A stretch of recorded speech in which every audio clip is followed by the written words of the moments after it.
नमस्ते दोस्तों, welcome back to English literature Sutra. आज हम बात करने वाले हैं एक ऐसे किंग के बारे में जो अपने ही सच की तलाश में सब कुछ खो देता है। अपना राज्य, अपना परिवार, अपनी आंखें और सबसे बड़ी बात अपनी शान। ये स्टोरी एक सिंपल सी सवाल पूछती है, क्या इंसान अपनी किस्मत से कभी बच सकता है?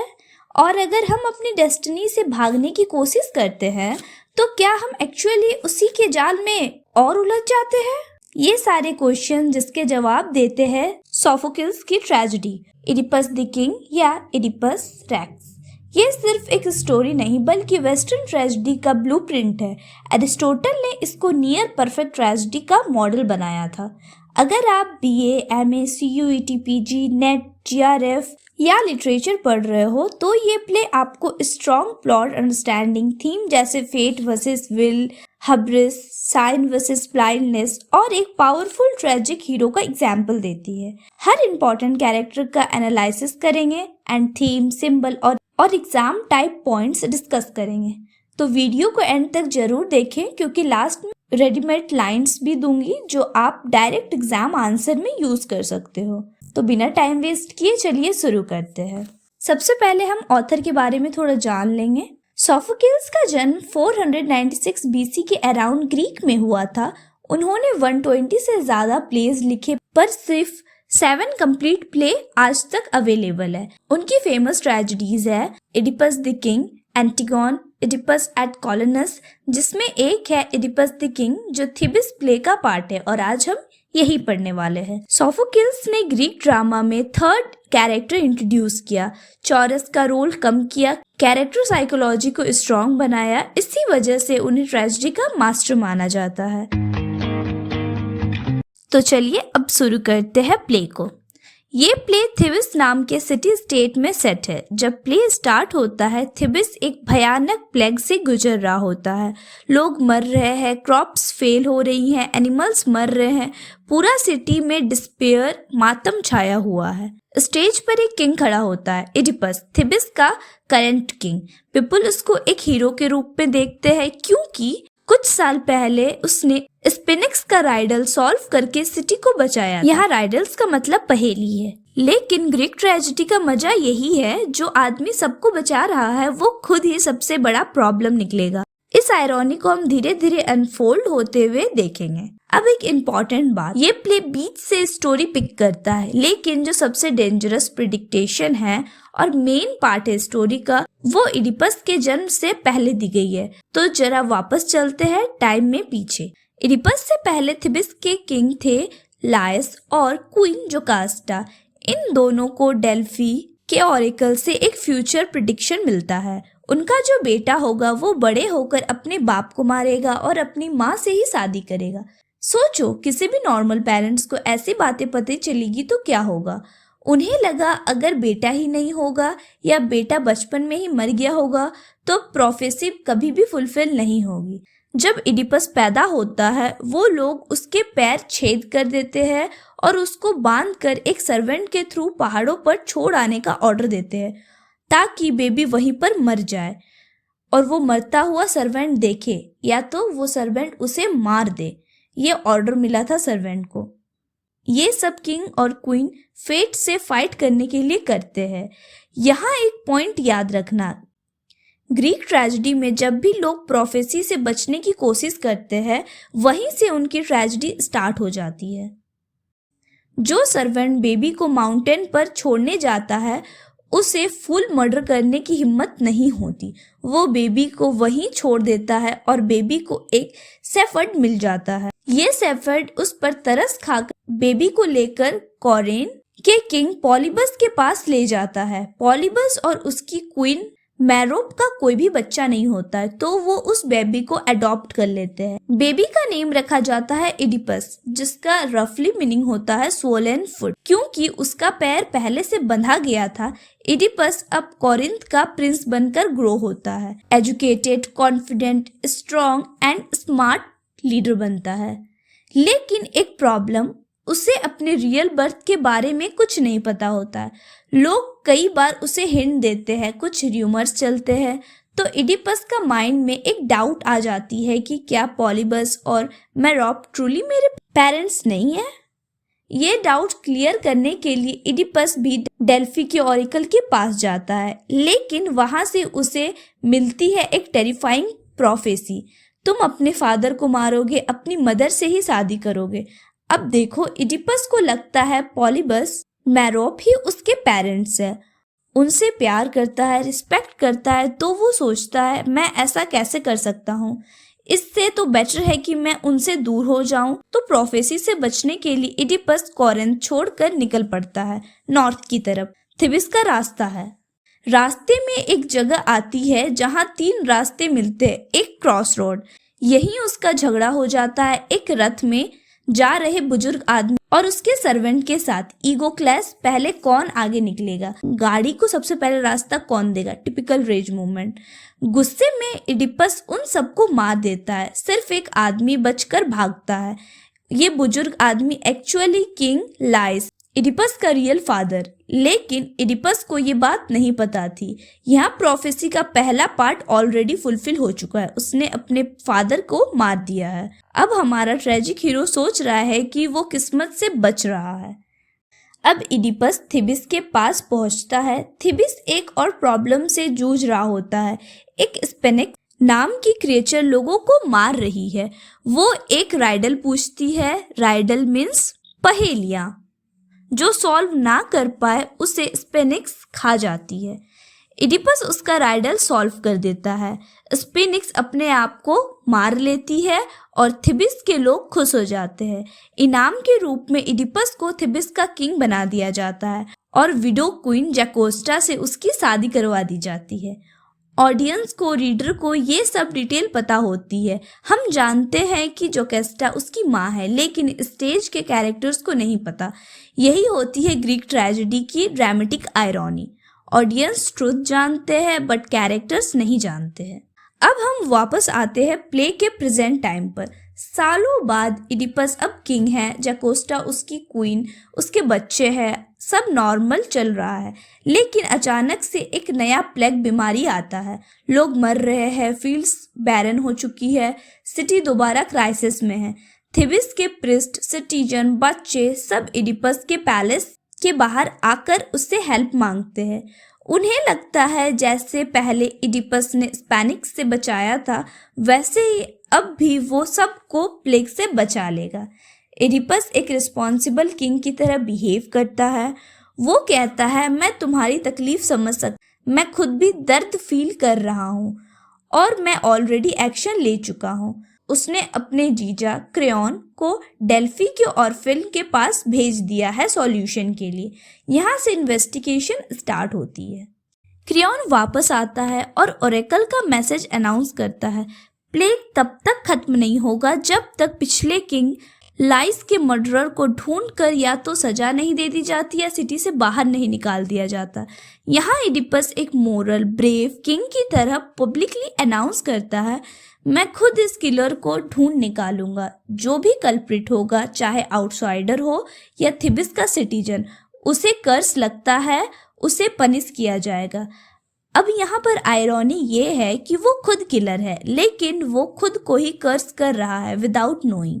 अब इडिपस एक और स्टेप लेता है और वो बुलाता है टीरिसियस को। टीरिसियस एक ब्लाइंड प्रॉफिट है, फिजिकली अंधा है लेकिन स्पिरिचुअली सब कुछ देख सकता है। सीन के स्टार्ट में इडिपस उसका रिस्पेक्ट करता है, रिक्वेस्ट करता है कि वो ट्रुथ बताए, लेकिन टीरिसियस चुप रहता है। वो कहता है सच बहुत पेनफुल है, तुम लोग उसे सुन नहीं पाओगे। इडिपस इरिटेट होता है, फिर वो गुस्से में आकर टीरिसियस का इंसल्ट करता है, तुम ट्रेटर हो, तुम सिटी का हेल्प नहीं करना चाहते हो। फाइनली टीरिसियस एक्सप्लोड करता है और इनडायरेक्टली कह देता है तुम ही मर्डरर हो, थिबिस की पॉल्यूशन तुम हो, तुम जिसे ढूंढ रहे हो वो खुद तुम ही हो। इडिपस का रिएक्शन, वो तुरंत टीरिसियस पर क्रियोन के साथ मिलकर कॉन्स्पेरेसी का इल्जाम लगा देता है। सोचता है क्रियोन थ्रोन लेना चाहता है। यहाँ से ह्यूब्रिस क्लियरली दिखता है। इडिपस अपने इंटेलिजेंस पर इतना प्राउड है कि किसी प्रॉफिट, ऑरेकल या दूसरे के वर्ड्स पे विश्वास नहीं करता है। इसके बाद आता है एक political argument scene. Creon shock होता है कि इडिपस उस पर डाउट कर रहा है। क्रियोन कामली एक्सप्लेन करता है, मेरे पास पावर ऑलरेडी है, मैं किंग का ब्रदर इन लॉ हूँ, डिसीजन मेकिंग में भी इन्वॉल्व हूँ, लेकिन मेरे ऊपर इतनी रिस्पॉन्सिबिलिटी भी नहीं है जितनी किंग पर होती है, तो मैं क्यों जानबूझकर कॉन्स्पिरेसी करूँगा। ऑडियंस को एक रिस्पॉन्सिबल बैलेंस क्रियोन दिखता है और एक इम्पल्सिव इनसिक्योर इडिपस। जो कास्टा बीच में आके दोनों को शांत करने की कोशिश करती है। यहाँ से जोकास्टा का रोल बढ़ता है। जोकास्टा इडिपस को काम करने के लिए एक एग्जाम्पल शेयर करती है। वो कहती है, ऑरिकल हमेशा सही नहीं होता। देखो, मेरे पहले हस्बैंड लाइस के बारे में भी प्रोफेसी थी कि उसका बेटा उसे मारेगा, लेकिन प्रैक्टिकली मेरे साथ क्या हुआ? लाइस को एक स्ट्रेंजर ने एक क्रॉस रोड पर मार दिया। वो डिटेल देती है लाइस के बॉडीगार्ड एग्जैक्ट जगह जहां 3 रास्ते मिलते हैं, थोड़े लोग साथ में थे। ये सुनते ही इडिपस डिस्टर्ब हो जाता है। उसको अपनी वो ओल्ड फाइट याद आती है जहां उसने भी एक बुजुर्ग आदमी को सर्वेंट के साथ क्रॉस रोड पर मार दिया था। यहाँ से उसको पहला स्ट्रॉन्ग डाउट होता है कि शायद वही लाइस का किलर है। वो जोकास्टा से और डिटेल पूछने लगता है और एक शेफर्ड विटनेस का मेंशन होता है जो उस इंसिडेंट के बीच। जब ये डाउट ग्रो हो रहा होता है तभी एक न्यू कैरेक्टर आता है, कॉरिंथ का मैसेंजर। वो खुशखबरी लाता है। अब आप लोग पूछोगे ये खुशखबरी कैसे हुई? यहाँ खुशखबरी इडिपस के लिए ये है कि मैंने अपने फादर को नहीं मारा, प्रोफेसी गलत हो गई। लेकिन अभी भी इडिपस को एक फियर होता है, अगर मैं कॉरिंथ गया तो मैं मैरोव से शादी करने का रिस्क में आ जाऊंगा। उसे उस प्रोफेसी से डर लगता था जिसमें ये कहा गया था कि मदर से शादी होगी। ये वाला पार्ट उसे डिस्टर्ब करता है। यही मैसेंजर एक और सीक्रेट रिवील करता है, पॉलीबस और मैरोव तुम्हारे बायोलॉजिकल पेरेंट्स नहीं थे। तुम्हें तो माउंटेन से एक शेफर्ड ने उठाया था और किंग पॉलीबस को दे दिया था। अब पजल का एक और पीस मिल गया, लेकिन अभी भी फुल पिक्चर कंप्लीट नहीं हुई। जोकास्टा अब तक ऑलमोस्ट समझ चुकी थी। उसको लगता है कि अगर इडिपस ट्रुथ तक पहुंच गया तो सब कुछ टूट जाएगा। वो इडिपस को रोकने की कोशिश करती है, बस करो, ज़्यादा मत ढूंढो। लेकिन इडिपस स्टबबॉर्न है, मैं कुछ भी हूँ अपने बर्थ का ट्रुथ जान कर रहूँगा। फाइनली वो ओल्ड शेफर्ड्स को बुलाता है, वही सर्वेंट जो ईयर्स पहले बेबी को माउंटेन पर छोड़ने गया था। इंटेरोगेशन होती है। शेफर्ड पहले कंफ्यूज, डरा हुआ, चुप रहने की कोशिश करता है। इडिपस गुस्से में उसको थ्रेट करता है। आखिर वो लास्ट में कन्फेस कर देता है, बेबी एक्चुअली लाइस जोकास्टा का ही बेटा था। ऑरेकल के डर से उसको माउंटेन पर छोड़ने का ऑर्डर मिला था, लेकिन उसने बेबी को पूरी तरह से मारा नहीं। यही बेबी इडिपस है। अब सारा डॉट्स कनेक्ट हो जाते हैं। इडिपस लाइस का बेटा, क्रॉस रोड पर जिस बुजुर्ग को उसने गुस्से में मारा वो उसका खुद का फादर था, और जिससे वो सालों से शादीशुदा है और उसके ऑलरेडी बच्चे भी है। जोकास्टा वो उसकी रियल मदर थी। इस मूवमेंट को ग्रीक ट्रेजेडी में एनेगनोरिसिस कहा जाता है, रिकॉग्नाइजिंग सेल्फ डिस्कवरी का पॉइंट, जहाँ हीरो सच में समझता है कि वो रियलिटी में कौन है। ट्रुथ को जानने के बाद जोकास्टा सेम और गिल्ट से भर जाती है। वो पैलेस के अंदर भाग जाती है। कुछ ही देर बाद पता चलता है कि उसने अपने आप को फांसी लगा ली। इडिपस पैलेस के अंदर जोकास्टा का डेड बॉडी लटका हुआ देखता है। शॉक, ग्रीफ, डिस्गस्ट सब मिला जुला इमोशन बाहर आता है उसका। वो जोकास्टा के ड्रेस की ब्रॉच पिन लेकर अपनी आंखों में घुसा लेता है और खुद को अंधा कर लेता है। उसके पूरे आंख से ब्लड आने लगती है, दोनों आंख वो फोड़ लेता है। ये सीन सिर्फ फिजिकली क्रूएलिटी नहीं, एक डीप सिंबल है। जब तक इडिपस देख सकता था वो ट्रुथ से अंधा था, जब उसने ट्रुथ देख लिया वो लिटरली अंधा हो गया। यही है साइन वर्सेस ब्लाइंडनेस का थीम। टीरेसियस फिजिकली ब्लाइंड है लेकिन ट्रुथ जानता था।